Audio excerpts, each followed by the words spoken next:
ಇವತ್ತು press meet ಇಟ್ಟಂಥ ಉದ್ದೇಶ ಇತ್ತೀಚಿನ ದಿನಗಳಲ್ಲಿ ಏನಾಯಿತು, ಹೇಗಾಯಿತು, ಹೆಂಗಾಯಿತು ಎಲ್ಲರಿಗೂ ಗೊತ್ತಿರುತ್ತೆ. ಸಿನಿಮಾ ರಿಲೀಸ್ಗಿಂತ ಮುಂಚೆ ಒಳಗಡೆ ಹೋಗಿ ನಾನು ರಿಲೀಸ್ ಆಗೋ ವರ್ಷದೊಳಗಡೆ ಏನೇನಾಯಿತು ಅನ್ನೋದು ಹೊರಗಡೆ ಬಂದ ಮೇಲೆ ನನಗೆ ಗೊತ್ತಾಗಿದ್ದು. ಚಿಕ್ಕಪುಟ್ಟು ನಾನು ಕೆಲವೆಲ್ಲ ಕ್ಷಮೆ ಕೇಳಿದ್ದೀನಿ, ಅದು ಎಲ್ಲೋ ಒಂದು ಕಡೆ ಒಬ್ರಿಗೆ ಗೊತ್ತಾಗಿರುತ್ತೆ, ಎಲ್ಲೋ ಅಂತ ಕೂತ್ಕೊಂಡು ಮಾತಾಡಿದ್ದೀನಿ. ಬಟ್ ಕೆಲವರಿಗೆಲ್ಲ ಕ್ಲಾರಿಟಿ ಇರಲ್ಲ, ಒಂದೊಂದು ಸತಿ ಒಂದೊಂದು ಸ್ಟೇಟ್ಮೆಂಟ್ ಇದೆ ಅನ್ನೋ ಥರ ಇದೆ ಕೆಲವರಿಗೆ. ಅದಕ್ಕಾಗಿ ಎಲ್ಲ ಪೂರ್ತಿ ಒಂದು ಕ್ಲಾರಿಟಿ ಕೊಟ್ಟು ನಾಳೆಯಿಂದ ಒಂದು ಹೊಸ ಕೆಲಸನ ಸ್ಟಾರ್ಟ್ ಮಾಡಬೇಕು. ಮತ್ತು ಏನಾದ್ರು ದೊಡ್ಡವರೆಲ್ಲ ಆಶೀರ್ವಾದ ಮಾಡಿದರೆ ಮತ್ತೆ ಒಂದು ಸಿನಿಮಾನ ರಿಲೀಸ್ ಮಾಡ್ಸೋಕ್ಕೆ ಒಂದು ಅವಕಾಶ ಸಿಗುತ್ತಾ ಅನ್ನೋದೊಂದು ಕೇಳ್ಕೊಳ್ಳೋಕ್ಕೋಸ್ಕರ ಒಂದು ಪ್ರೆಸ್ ಮೀಟ್ ಇಟ್ಟಿರೋದು. ಎಲ್ಲ ಆಡಿಯೋ ಕೇಳಿದ್ದೀರಾ ಅಂತ ಅಂದ್ಕೊಂಡಿದ್ದೀನಿ. ರಿಲೀಸ್ ಒಳಗಡೆ ಹೋದಾಗ ಒಂದು ಕೇಸ್ ಆಗುತ್ತೆ, ಅದಾದಮೇಲೆ ಒಂದು ಜನ ಎಲ್ಲ ಒಂದು ಸ್ವಲ್ಪ ಪ್ರೆಸ್ ಮಾಡ್ಕೊತಾರೆ. ಒಂದು 2 ದಿನ 3 ದಿನ ಒಂದು ಒಳ್ಳೆ ಕಲೆಕ್ಷನ್ ಆಗುತ್ತೆ. ಅದಾದಮೇಲೆ ಒಂದು ಸಿನಿಮಾ ಚೆನ್ನಾಗಾಗ್ತಿದೆಯಲ್ಲ ಅಂದ್ಬಿಟ್ಟು ಇನ್ನೊಂದು ಆಡಿಯೋ ಸ್ಟಾರ್ಟ್ ಆಗುತ್ತೆ. ನನ್ನಲ್ಲಿ ಒಂದು ಆಡಿಯೋ ವಿಡಿಯೋ ರೆಕಾರ್ಡ್ಗಳು ಮಾಡೋವಂಥ ಏನಾದ್ರು ತಲೆಯಲ್ಲಿ ಇದ್ದಿದ್ರೆ ನಾನು ಒಂದು 100 ಸಾಕ್ಷಿಗಳು ಹುಟ್ಟಾಗ್ತಿದ್ದೆ. ನಾನು ಆ ಥರ ಕಂಪ್ನಿಗಳು ಯಾವುದು ಓಪನ್ ಮಾಡಿಲ್ಲ. ನನಗೆ ಗೊತ್ತಿರೋದು ಒಂದೇ, ವ್ಯವಸಾಯ, ಒಂದು ಕಲೆ, ಎರಡನ್ನೇ ನಂಬ್ಕೊಂಡು ಬಂದಿರೋದು. ಇದುವರೆಗೂ ನನಗೆ ಬ್ಯಾಕ್ಗ್ರೌಂಡ್ ಅನ್ನೋದು ಏನೂ ಇಲ್ಲ. ಇಲ್ಲಿ ಏನು ಮಾತಾಡಿದ್ದೀನಿ, ಅವ್ರು 3 ಜನದ ಆಶೀರ್ವಾದ ತಗೊಂಡು ಹೋಗ್ಬೇಕು, ಅವ್ರ ಆಶೀರ್ವಾದ ತಗೊಂಡು ಬೆಳಿಬೇಕು ಅಂದ್ಕೊಂಡದ್ದನ್ನು ಏನು ಆಡಿಯೋ ಕಂಪ್ನಿ ಆಡಿಯೋದವ್ರು ಮಾಡಿದ್ದಾರೆ ಅವ್ರ ಜೊತೆ ಪೂರ್ತಿ ಹೇಳ್ಕೊಂಡಿದ್ದೀನಿ. ನನ್ನ ಕಷ್ಟ ಸುಖಗಳನ್ನೆಲ್ಲ 15 ದಿವಸಕ್ಕೆ ವಾರಕ್ಕೆ ಒಂದು ಜಗಳಗಳು ಆಗ್ತಾನೇ ಇದ್ದು, ಏನೇನೋ ಆಗ್ತಾನೇ ಇದ್ದು, ಮಧ್ಯ ಕಾಲಿಗೆಲ್ಲ ಬಿದ್ದು ಕೇಳ್ಕೊಂಡಿದ್ದೀನಿ.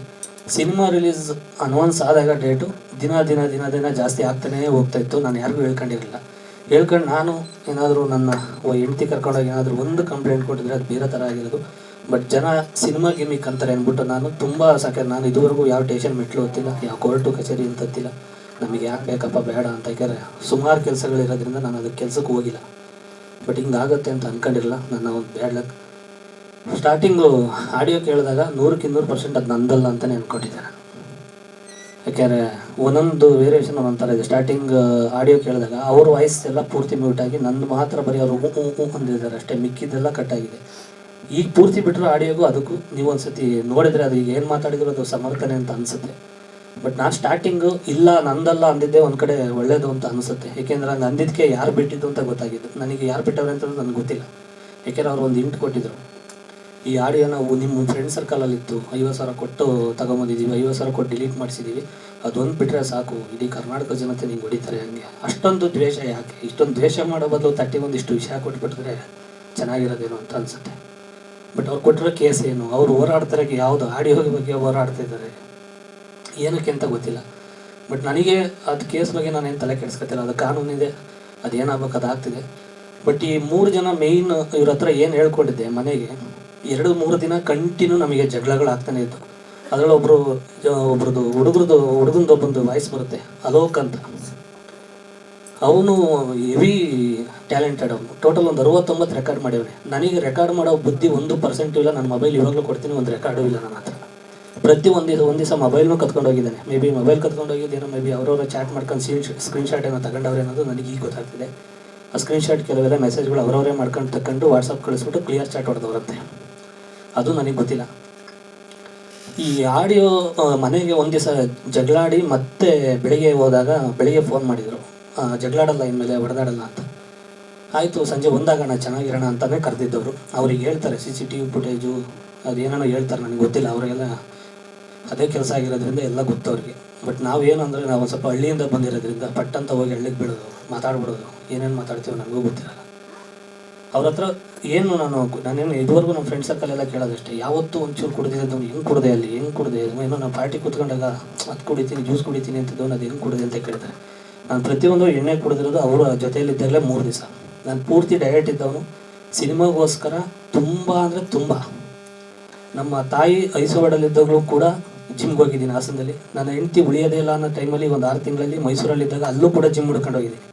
ಎಲ್ಲರೂ ಕೇಳೋರು, ಐಸೋಡಲ್ಲಿ ಇಟ್ಕೊಂಡು ಜಿಮ್ಗಿಲ್ಲ ಸರ್, ಸಿನಿಮಾ ಶೂಟಿಂಗ್ ಸ್ಟಾರ್ಟ್ ಆಗ್ತಿದೆ, ಚೆನ್ನಾಗಿ ಕಾಣ್ಬೇಕು. ನಾನು ಇಷ್ಟು ಶ್ರಮ ವಹಿಸ್ತವನು, ನನ್ನ ಗುಂಡಿ ನಾನು ತೋಡ್ಕೊಳ್ಳಲ್ಲ.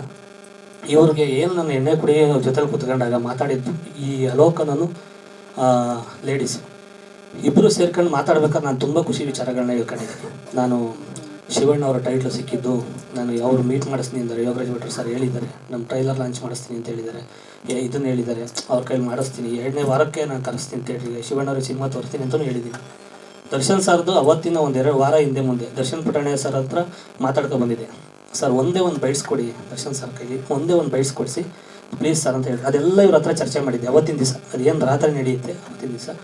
ಧ್ರುವಣ್ಣವ್ರ ಬಗ್ಗೆ ಪ್ರತಿಯೊಂದು ಗೊತ್ತಿತ್ತು ಅವರಿಗೆ. ಪೋಸ್ಟರ್ ಲಾಂಚ್ ಮಾಡಿದ್ದು ತುಂಬ ರೀಚ್ ಆಗಿದೆ.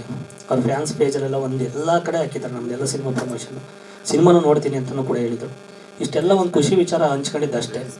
ಅದು ಮುಗಿದ ಮೇಲೆ ಡ್ರಿಂಕ್ಸ್ ಅಷ್ಟು ಅವರೇ ಕೊಟ್ಟಿದ್ದು ಅವ್ರ ಮನೇಲೇ ಕೊಟ್ಟಿದ್ದು. ಅದು ಲೇಬಲು ಇರಲಿಲ್ಲ, ಏನೂ ಇರಲಿಲ್ಲ. ನನಗೆ ಏನು ಹೇಳಿದ್ರು ಅಷ್ಟು ದಡ್ಡನಾಗೋರು ನೀನು ಅಂತ ಅನ್ಬೋದು.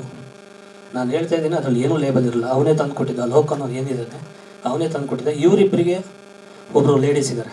ಅವರು ಅದು ನಾನು ಒಂದು ಅಡ್ರೆಸ್ ಇಟ್ಟಿದ್ದೀನಿ, ಅದು ಹೇಳೋದು ಬೇಡ. ಅವ್ರು ಇನ್ನೂ ಬೆಳಕಿಗೆ ಬಂದಿಲ್ಲ, ಆರಾಮಾಗಿ ಗಂಡ ಮಗು ಜೊತೆ ಚೆನ್ನಾಗಿದ್ದಾರೆ. ಅತಿ ಶೀಘ್ರದಲ್ಲಿ ಅವ್ರು ಆಚೆಗೆ ಬರ್ತಾರೆ. ಈಗ ಇವರಿಬ್ಬರು ಏನು ಮಾಡಿದ್ರು, ಒಂದು 10-10:30 ಸ್ಟಾರ್ಟ್ ಮಾಡಿದ್ದಷ್ಟೇ. ಅದಾದ್ರ ಮುಂಚೆ ನಾನು ಇವ್ರು 3 ಜನ ಏನು ಹೊಗಳಿದೆ, ಆದರೆ ಇವರು ಒಂದಿಷ್ಟು ನೆಗೆಟಿವ್ ಮಾತಾಡಿದ್ದಾರೆ. ನೆಗೆಟಿವ್ ಬಾ ನಿನ್ನ ಮುಂದಾಗರು ಇವೆಲ್ಲ ಹೇಳಿದ್ದಾರೆ, ಟಾಪಿಕ್ಸ್ ಇದ್ದಾರೆ. ಬಟ್ ನಾನು ಏನೂ ರಿಯಾಕ್ಟ್ ಮಾಡಿಲ್ಲ, ಅದೆಲ್ಲ ರೆಕಾರ್ಡ್ ಮಾಡಿಲ್ಲ. ಇದಾದಮೇಲೆ ಸ್ಟಾರ್ಟ್ ಆಗಿದ್ದಷ್ಟೇ. ನನಗೆ 1% ನೆನಪಿಲ್ಲ. ಯಾಕೆಂದರೆ ಅವನು ಬರೀ ಡ್ರಿಂಕ್ಸ್ ಮಾಡಿಸಿದ್ನು. ಅದಾದಮೇಲೆ ಅವ್ರ ಮನೇಲಿ ಅದೇನೇನು ಪೌಡ್ರ್ ಇಟ್ಟಿದ್ದವನೇ, ಏನೇನು ಕತೆ ಪ್ರೋಟೀನ್ ಅಂತ ಹೇಳಿ ಕತೆ ಅದೇನೋ ಗೊತ್ತಿಲ್ಲ ನನಗೆ. ಎಷ್ಟೋ ಸತಿ ಹಾಕ್ಕೊಟ್ಟಿದ್ದೇನೆ ಎಣ್ಣೆಗೆ. ಅದೇನು ಅಂತ ನಾನು ಹೇಳಿದ್ದೀನಿ ನೆನೆ ಕಂಪ್ಲೇಂಟು ಮಾಡ್ತಾಯಿದ್ದೀನಿ. ಅವ್ರ ಮನೇಲೆಲ್ಲ ಚೆಕ್ಕಿಂಗ್ ಆಗಬೇಕು ಅನ್ನೋದು ಹೇಳಿದ್ದೀನಿ. 10-10:30 ಸ್ಟಾರ್ಟ್ ಮಾಡಿದವನು ಬೆಳಗ್ಗೆ ಒಂದು 8-9 ಗಂಟೆಗೆ ನಾನು ಆಚೆಗೆ ಬಂದಿರೋದು ಮನೆಗೆ. ಯಾರಾದರೂ ಎಣ್ಣೆ ಕುಡ್ಕೊಂಡು ಮನೆಗೆ ಹೋದಾಗ ಕೇಳಬೇಕು, ಎಲ್ಲ ಹೆಂಡತಿ ಮಕ್ಳಿಗೆ ಫೋನ್ ಮಾಡಬೇಕು. ಒಬ್ಬ ಕುಡ್ಕೊಂಡು ಮನೆಗೆ ಬಂದವನೇ ಬರಮ್ಮ ಕರ್ಕೊಂಡು ಹೋಗ್ಬೇಕು. ಇಲ್ಲ ಒಬ್ಬಳೇ ಇದ್ದಾಗ ಹೋಗಿದ್ದೆ ಅಂತ ಹೇಳ್ತಾರಲ್ವ, ಸ್ಟೇಷನಿಗೆ ಫೋನ್ ಮಾಡಬೇಕು, ಕುಡ್ಕೊಂಡು ಮನೆಗೆ ಬಂದವನೇ ಅಂತ ಹೇಳಬೇಕು. ಯಾವುದೂ ಇಲ್ಲದೆ ಬೆಳಗ್ಗೆ 8-9 ಗಂಟೆಗೆ ಕಳಿಸ್ಬಿಟ್ಟು ನಮಗೆ ಏನು ಬೇಕೆಲ್ಲ ತಗೊಂಡಿದ್ದೀವಿ, ಇನ್ನು ಆರಾಮಾಗಿರು ಅಂದರೆ ಇದೇನು ಅರ್ಥ? ಇದು ವಾಸ್ತವ. ಇದರಲ್ಲಿ ಅವ್ರ ಥರ ನಾನೇನು ಕಟ್ಕತೆ ಕಟ್ಟೋದಾಗಲಿ ಯಾವುದೂ ಕಟ್ತಿಲ್ಲ. ಇದು ಸತ್ಯಾಂಶ ಹೇಳಲೇಬೇಕು ಅಂದ್ಕೊಂಡೆ ನಾನು ಎಲ್ಲ ಕ್ಲಾರಿಟಿ ಕೊಡೋಣ.